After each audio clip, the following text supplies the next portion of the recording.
মুম্বাই ইন্ডিয়ান্সকে আটকাবে কে? টানা 6টা ম্যাচ জিতে তারা আইপিএলে বর্তমানে পয়েন্ট টেবিলে 14 পয়েন্টের সাথে 1 নম্বরে আছে বন্ধুরা। গতকাল তো রাজস্থান রয়্যালকে তারা 100 রানের বড় ব্যবধানে হারিয়ে দিল, আর তারা আরও একবার প্রমাণ করলো যে তারা কেন এত শক্তিশালী একটা দল, তারা কেন এত সাকসেসফুল একটা ফ্র্যাঞ্চাইজি। প্রথম 5টা ম্যাচের মধ্যে যে মুম্বাই ইন্ডিয়ান্স পরপর 4টে ম্যাচ হেরে যায়, 9 নম্বরে থাকা মুম্বাই ইন্ডিয়ান্স দলকে একেবারেই অন্য একটা দল কিন্তু মনে হচ্ছে বন্ধুরা। যেখান থেকে জাসপ্রীত বুমরা টিমে ঢুকেছে, সেখান থেকে জাসপ্রীত বুমরা, দীপক চাহার আর ট্রেন্ট বোল্ট, এই 3টে বোলিং কম্বিনেশনে কিন্তু প্রত্যেকটা ম্যাচে মুম্বাইকে জেতাচ্ছে। আর সবথেকে প্লাস পয়েন্ট যে মুম্বাই ইন্ডিয়ান্সের ওপেনিং রোহিত শর্মা আর রিকলটন দুজনেই কিন্তু রান করছে। আমরা গতকালই দেখেছিলাম রোহিত শর্মা, সে কিন্তু প্রথম 5-6টা ম্যাচে রান একদম করতে পারেনি। মুম্বাই ইন্ডিয়ান্সের দলটা একেবারেই যাতাই দল মনে হচ্ছিল। 9 নম্বরে থাকা মুম্বাই ইন্ডিয়ান্স দলটা এখন বর্তমানে টপে চলে গেছে, 11টা ম্যাচ খেলে 7টা ম্যাচ জিতে।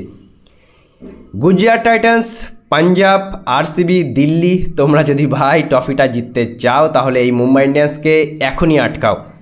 নাহলে এই মুম্বাই ইন্ডিয়ান্স যদি প্লে অফে চলে যায় তাহলে ভাই তোমাদের ট্রফি জেতার স্বপ্নই থেকে যাবে। দেখো, আরসিবি বর্তমানে 2য় স্থানে আছে, 3য় স্থানে পাঞ্জাব, 4র্থ স্থানে গুজরাট আর 5ম স্থানে দিল্লি, পাঞ্জাব, আরসিবি, এই 3টে টিম এখনও কিন্তু তারা ট্রফি জেতার যে স্বপ্নটা, সেই স্বপ্নটা এখনও কিন্তু তারা 17 বছর ধরে দেখেই আসছে। আর এবার যদি তাদের স্বপ্নটা পূরণ তারা করতে চায় তাহলে মুম্বাই ইন্ডিয়ান্সের বাদবাকি যে 3টে ম্যাচ আছে, একটা পাঞ্জাবের সাথে, একটা গুজরাটের সাথে আর একটা দিল্লির সাথে, 3টাই কিন্তু একটা মোটামুটি ভালো টিমের সাথে মুম্বাইয়ের ম্যাচ আছে। আর এই 3টে ম্যাচে যদি মুম্বাই ইন্ডিয়ান্স হারে তাহলে হয়তো মুম্বাই কোয়ালিফাই করতে পারবে না, তার কারণ 14 পয়েন্টে কোয়ালিফাই করা অসম্ভব মনে হচ্ছে বন্ধুরা বর্তমানে যে পজিশনে আছে।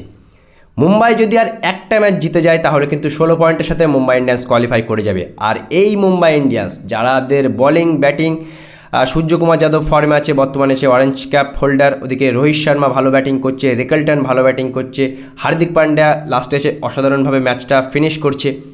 সুতরাং যে একটা সময় 9 নম্বরে থাকা মুম্বাই ইন্ডিয়ান্স যে একেবারে মোরাল ডাউন হয়ে গিয়েছিল, কোনো তাতেই কিছু হচ্ছিল না, যেতে ম্যাচ হেরে যাচ্ছিল, সেই মুম্বাই ইন্ডিয়ান্স টানা 6টা ম্যাচ জিতে যে কামব্যাকটা করলো, আমি বলবো আরসিবি, দিল্লি আর পাঞ্জাব যারা স্বপ্ন দেখছিল হয়তো 17 বছর পর তাদের ফ্যানদের একটা ট্রফি জেতাবে, কিন্তু এই মুম্বাই ইন্ডিয়ান্স পথের বড় কাঁটা হয়ে দাঁড়িয়ে পড়েছে বন্ধুরা। আর আমি আরও একবার বলবো যে এই মুম্বাই ইন্ডিয়ান্সকে যদি আটকাতে হয় এখনই আটকাও, বাদবাকি 3টে ম্যাচ মুম্বাইকে হারাও, নাহলে এই মুম্বাই ইন্ডিয়ান্স কিন্তু 6তম ট্রফিটা জিতে চলে যাবে।